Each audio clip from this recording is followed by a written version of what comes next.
yours? We'll find out. We'll put it on me, not you. I'm going to introduce you. Hi, everybody. This is Higgy. We're gonna wait a second before we get started. Please let us know if you can see us horizontal and not vertical. No one's even on there. They will be.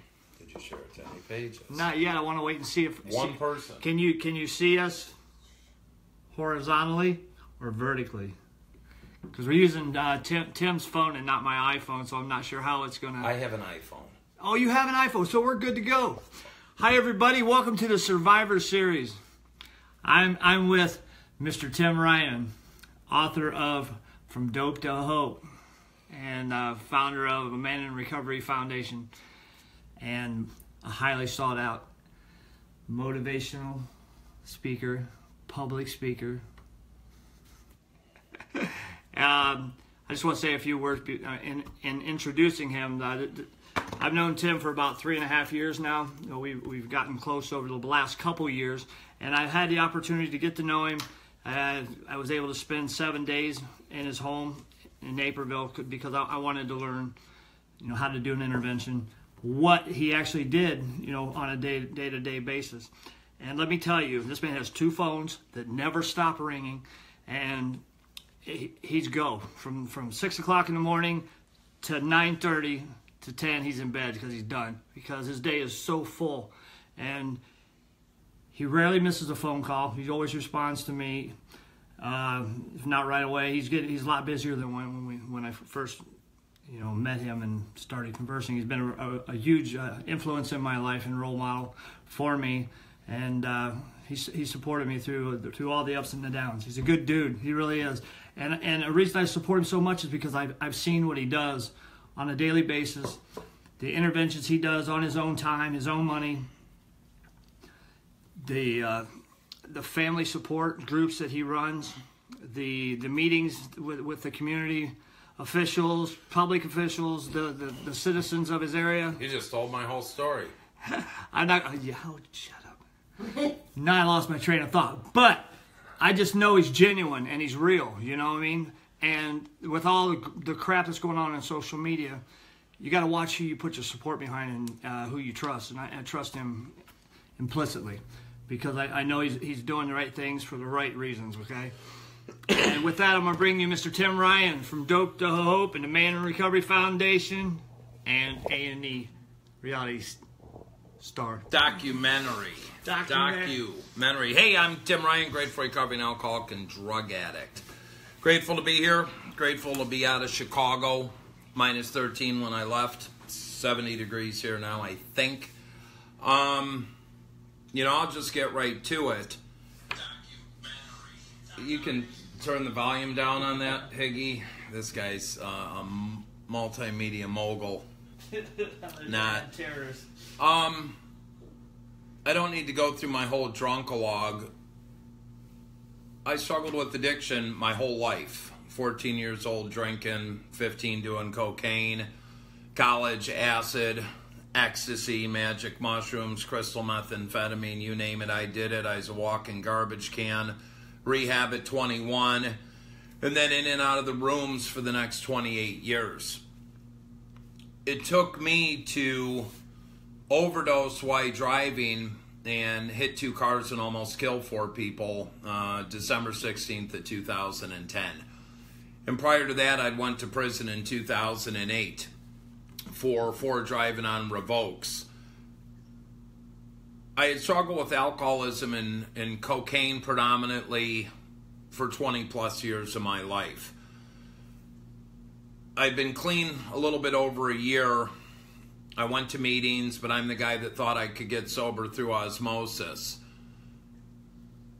Karen Veed, Michael De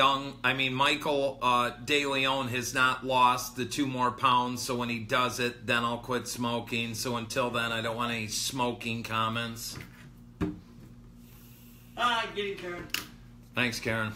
I'm the guy that thought I could get sober through osmosis, and I had another business, built my wife and kids a beautiful house, going to meetings for over a year, and I took a guy to Chicago to move out of his apartment, and his roommate was doing heroin, and I tried 1 bag. And when I tried that one bag, I thought that's what I was looking for. And very quickly it turned into the worst choice of my life, because it was a choice to try it. And then the disease kicked in, and I struggled with heroin for 12 years. In '08, I went to prison because I lost my license, got a second DUI, lost it for 3 years, and I drove a week before I was to get my license back. And I got my first driving on revoke, and I picked up 3 more that year. Hell, I got pulled over by the same Chicago cop twice, 8 months apart in 2 different cars. When I went to prison in '08, I can remember being locked in Stateville Correctional Center, and my little daughter Abby turned 6 to 7, and I couldn't call her. Then my son Max turned 10 to 11, and I couldn't call him, and I swore I would never do this again. And went down to Vienna, did my last 45 days, came out.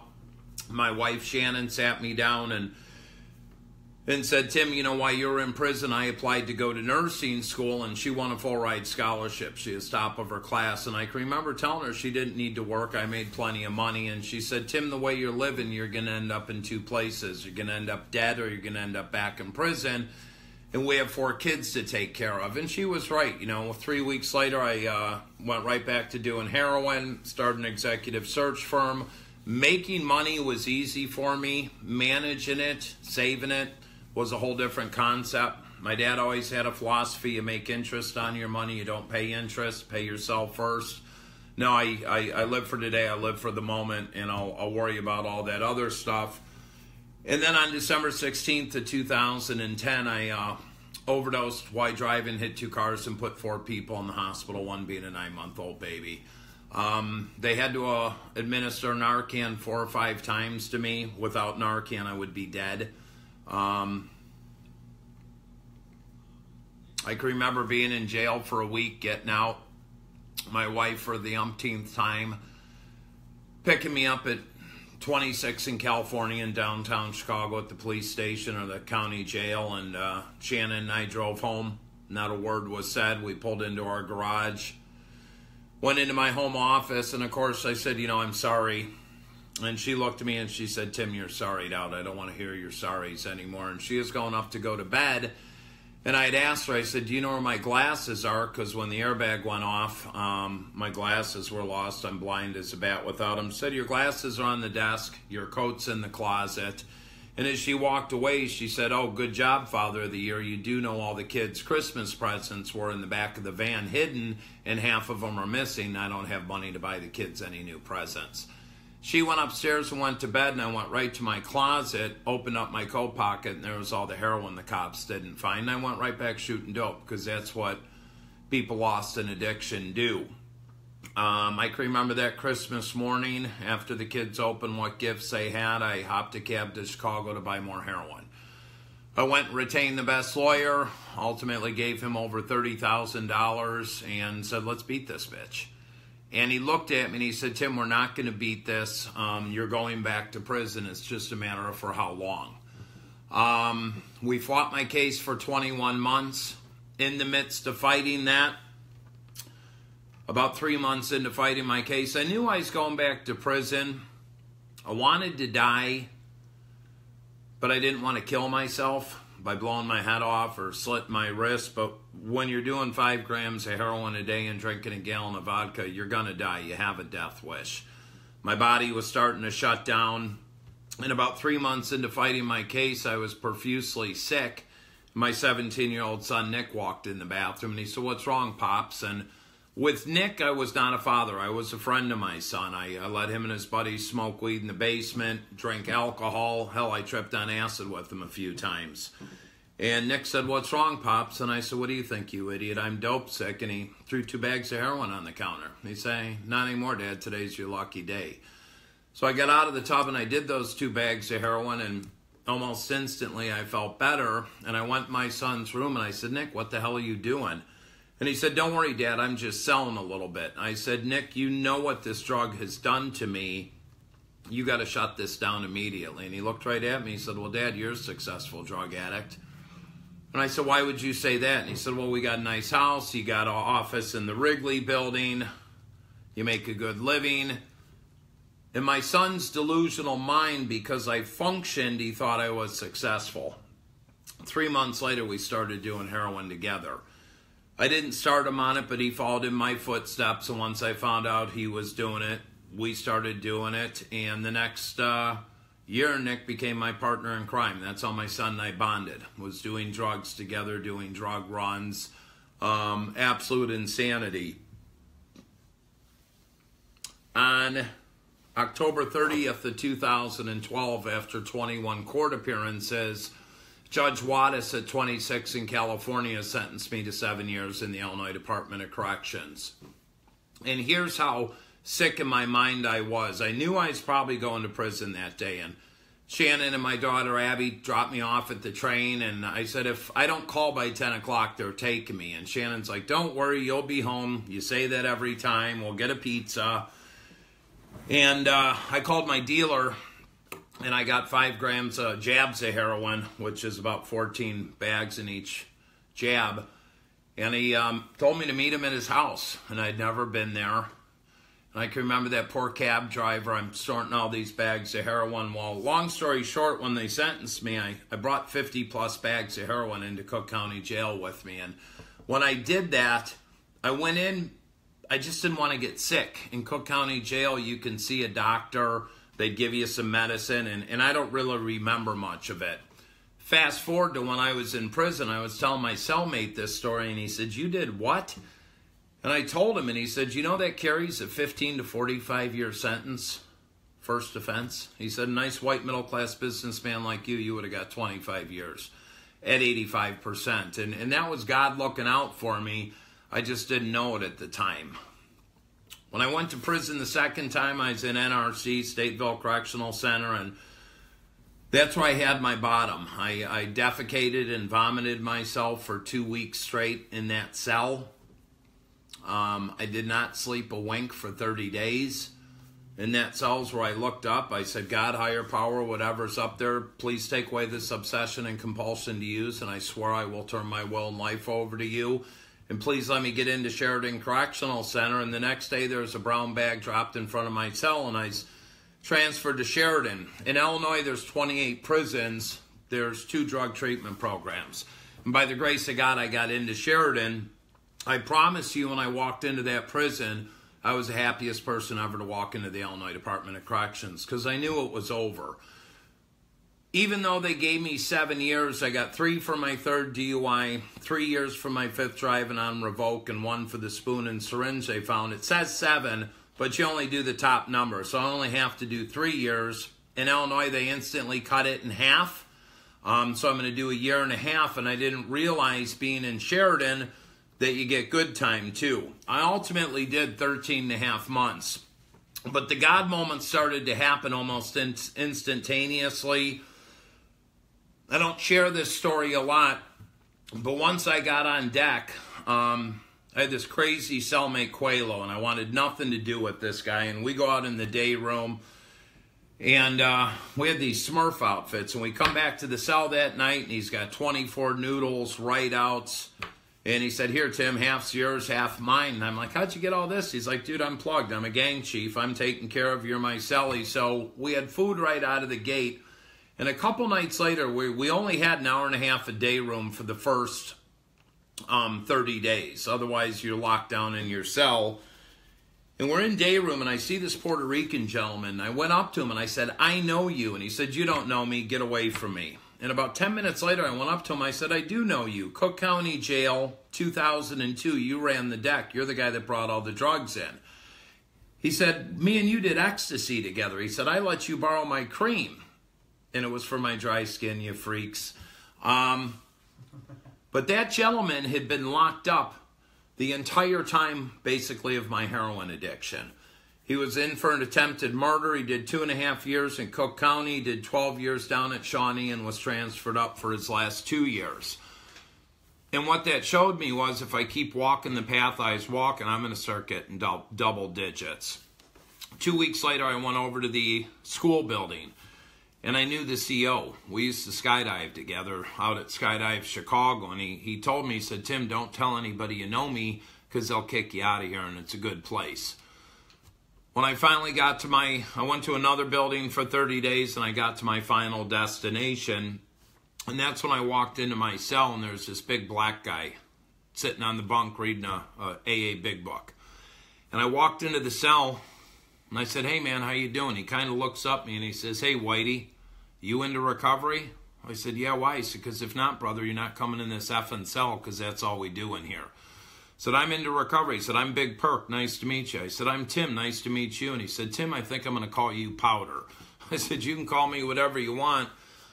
Big Perk was chief of the Unknown Vice Lords for 25 years. He had spent 23 years behind the wall 10 different times. The man helped save my life. He's one of my best friends to this day. 18 hours a day in that cell, we studied the Big Book of Alcoholics Anonymous, the NA Basic Text, the Bible. We read hundreds of books, never got a TV, wrote the business plan for Man in Recovery Foundation. My wife brought 2 of my kids to visit me every 2 weeks. And that's how I did my time. I watched a corn grow, get cut down, and grow again, and I counted on those visits. And my oldest son, Nick, was in active addiction.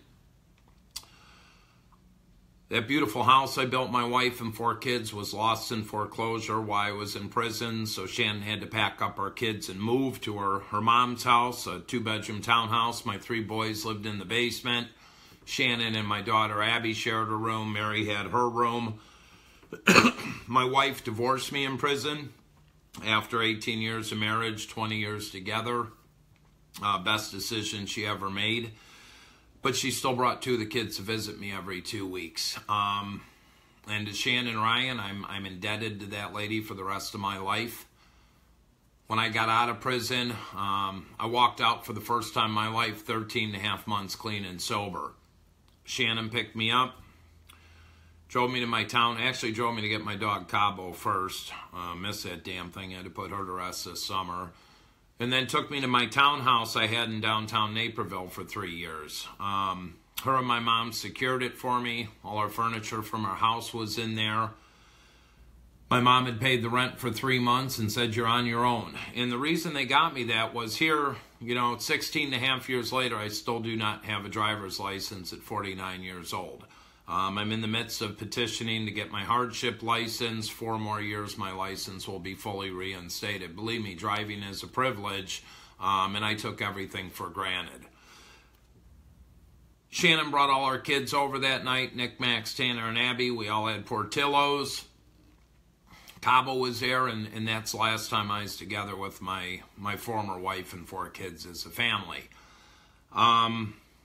I went back to, as soon as my parole agent showed up 4 days later, I was at the 5 o'clock 12-step meeting, got another sponsor. John, we met for 6 months straight. Every weekend, every Saturday morning, we did an 8 a.m. meeting. Then we went to his house, studied the Big Book, went through the steps, went through another book, Dropped the Rock on character defects and shortcomings. 3 weeks out of prison, I got a job back in the technology space. I commuted 4.5 hours a day. I took 2 trains and a bus.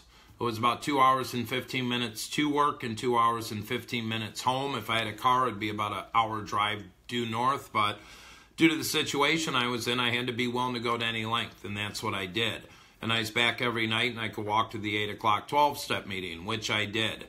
About 3 months into working, I called my mom. I borrowed some money. I set up Man in Recovery Foundation, which is a 501c3 not-for-profit. We have 0 employees. Most of the money comes from my professional speaking events. Everything I get paid from speaking events, I put into the foundation. We get memorial funds.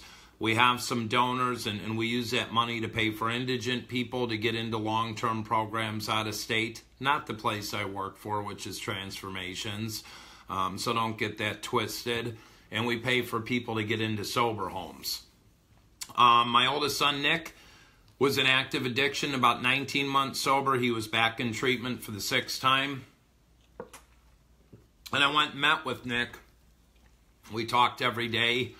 And I can remember him saying, "Man, Dad, we're going to go speak all over the country. We used to get high together, do all this crazy stuff." I'm like, "Nick, I love it, but you got to get into recovery." 30 days out of treatment, Nick was back in jail, Cook County Jail downtown, selling bogus pills, trying to buy heroin. He did 30 days at Cook County, got transferred to Kane County for another case. He had overdosed and spit in an ambulance driver's face and was charged with assault of a peace officer. When he got released, Shannon picked him up, took him to lunch, fed him, and said, Nick, we're done. You're not coming to my house. You're not coming to Dad's, because all you do is lie, cheat, and steal. And got it figured out. My girlfriend and I were getting an apartment. And I was doing a big Narcan training event. August 7th or August 6th of 2014. A week before that event, I called Nick. He is 5 days out of jail, and I said, Nick, come to my house and get some Narcan. He said, don't worry, Dad, I'm not on that bullshit anymore. And I believed him. And 2 days later, Shannon called me and said, Nick overdosed. I'm coming to pick you up. And she picked me up at about 6:30 in the morning. We shot to Hinsdale Hospital. Ran into the emergency room. Tim and Shannon Ryan here to see our son Nick. He overdosed. And 30 seconds later, the chaplain walked out. I knew my son was dead. And I'll ask people, what was my next thought? And people will say, oh, you wanted to go get high. No, my next thought was I'll be at the 6 o'clock 12-step meeting that night, and that's what I did. My son Nick passed away on my 21-month sobriety date. And Nick really instilled what I do today. We laid him to rest that Wednesday night. That Thursday night, I went on with the Narcan training event. Some news media showed up. But if my son's friends would have had Narcan, chances are he would have been alive. There's something out there also called the Good Samaritan Law, which is a number of states. When my son died, his girlfriend and his two other buddies that were with him basically let Nick die. He had snorted some heroin and ate a bar of Xanax, and they knew he was overdosing, and they propped him on the sofa instead of calling 911, and they went in the basement, did more drugs, and forgot about him, and came up an hour later, and Nick was dead. His girlfriend is finally over a year sober. The other kid, I don't know. One of the other ones is in and out of treatment. I didn't want him charged with drug-induced homicide. I wanted him to get help, and that's what Nick would have wanted. I have no vengeance towards any of them because it could have been me using with my son. But Nick knew what to do. Nick had been to rehab 6 times. Nick chose to pick up and use again. That's how powerful this disease is. I miss my son more than anything in the world, but I can't live in that grief. This is where I carry Nick today. I carry his ashes in this necklace, and he drives me. Right after Nick died, his buddy Adam moved in with me and my girlfriend at the time, Kirsten. Adam was part of our family since he was 12 years old. His parents were divorced. He lived at our house. He was one of Nick's best friends in the world. And Adam used to drive Nick and I to Chicago to buy heroin. And one day he asked if he could try some, and we said, yeah. And when I went to prison, Adam was in treatment again. When I got out, he had relapsed, went back to treatment, and when Nick died, Adam was living in a sober home. He came out to the wake. He came out to see me speak a week later at the West Suburban Fellowship Club, and my other son, Tanner, was living with me, and Adam said, let's go see Tanner, and Tanner said, hey, Adam, why don't you move in with my dad and I? And he moved in instantly. We packed him up the next day, and Adam and his girlfriend, Liz, lived in our basement. Kirsten and I were there. All of a sudden, Kirsten's pregnant. So we kind of had this little tribe living at my house. Adam plugged into recovery. I joined a treatment center in Florida. Started doing what I do, and 10 months later we shipped Adam down to Florida to get trained up because my friend Suzette and I were opening a location in Naperville. Adam came back 5 months later. We opened our Naperville facility, and 2 weeks later I found him dead with a needle in his arm. He was 17 and a half months sober. So I basically lost 2 of my sons about a year apart. It was tough because I knew Nick was in addiction, and Adam was almost 18 months sober. I didn't see this one coming. None of my kids did. And then my kids had to relive the trauma again because Adam stepped up as an older brother to Max, Tanner, and Abby, then to my little daughter, Mackenzie. And to find him dead, I mean, it was just devastating. And what I had found out was a month prior, he was caught huffing. And he didn't tell anyone. And he went to meetings and wore the mask. And the point of this story is, if you relapse, tell somebody. You got to tell on yourself. Because this disease is so powerful. He thought he could use heroin one more time, and guess what? It wasn't heroin, it was fentanyl, and it killed him. And that's what I've seen happen with a lot of people. And from there, I kept pushing on, and I kept digging. And I ended up leaving that treatment center, went to another, and today, you know, I've had a lot of neat things. I was reflecting on 2017. You know, I'm a national director with Transformations Treatment Center out of Delray Beach, Florida. I had somebody ask me the other day, why do you work for a Florida treatment center? Because they have one of the best programs in the country, bar none. When I went to this company and I saw employees that have been there 3, 5, 6, 7, 8 years, when the owner came and met with me on Father's Day, when I met the clinical staff and I saw the trauma therapy and the first responders program and the veterans program and the wraparound services, I wanted to be a part of it. And I'll co-sign that all day long. I could work for damn near any treatment center. I get offers all the time. That's why I work for Transformations, because they have one of the best programs in the country. So I started with them about 6 months ago. The foundation's going well, but we're going to be shifting what my foundation does. And I want people to understand, with the Man in Recovery Foundation, I'm the executive director and founder. I am not on the board of directors. My board could fire me tomorrow. I intentionally set the foundation up that way because I want to be able to have it be passed on, or God forbid I die tonight, it'll still keep running. Majority of our funds come from my professional speaking events. I'm also a motivational speaker all over the country. I speak to high schools, middle schools, colleges, community forums. I have a program, The Cop and the Convict. You can go to timryanspeaks.com, and that also links into my foundation website page. We also raise funds through, unfortunately, memorial funds. And through some private donations, but all of our money has been used to, I got Salvation Oaks in South Carolina, the Owl's Nest, Stout Street Foundation in Colorado. I've got a number of places, but I could get people into those between $1,000 to $1,600 per head. So we'll get someone backdoored into a detox, and then we can get them shipped out there, and I'll buy a bus ticket, a plane ticket, a train ticket. That's where our funds go. Or we'll assist people getting into a sober home. We'll pay for their first 2 weeks, or we'll pay for their first 30 days. What we're going to be doing with the foundation is shifting it. And actually, where I live in DuPage County and the surrounding counties, we want to open some very structured, long-term sober living homes.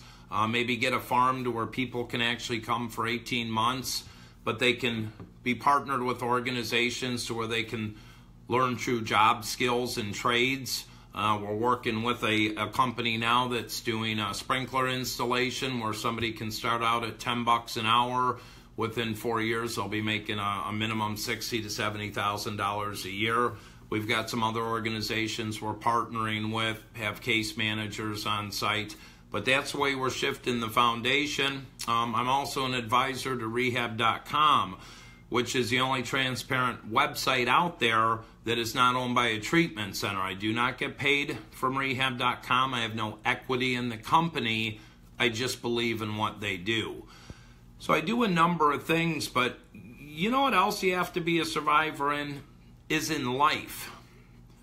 I have a wife that's bipolar, in recovery, that's had a couple suicide attempts, postpartum depression. Some crazy things happened, and things are a balance. But what I have to do is take time for me, because all those things I just mentioned, I do.